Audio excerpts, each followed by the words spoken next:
മധ്യാഹ്ന സമയത്ത് ഉദ്യാനത്തിൽ രാജാവ് ഉലാത്തുന്നു. കൂടെ നിഴല് പോലെ ഭൃത്യനും ഉലാത്തുന്നു. അവർ ഉലാത്തിക്കൊണ്ടേയിരുന്നു. വിശ്രമമില്ലാത്ത ഉലാത്തൽ, നിരന്തരമായ ഉലാത്തൽ. ഇത് കണ്ട് ഭൃത്യൻ ഉലാത്തലോടുലാത്തൽ, ഒടുക്കത്തെ ഉലാത്തൽ.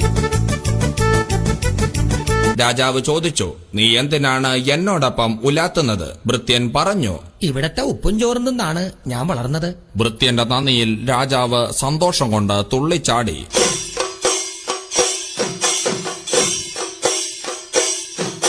ചാടിക്കൊണ്ടേയിരുന്നു. നിരന്തരമായ ചാട്ടം. കാര്യമറിയാതെ ഭൃത്യനും തുള്ളിച്ചാടി. ചാടലോട് ചാട്ടം, ഒടുക്കത്തെ ചാട്ടം.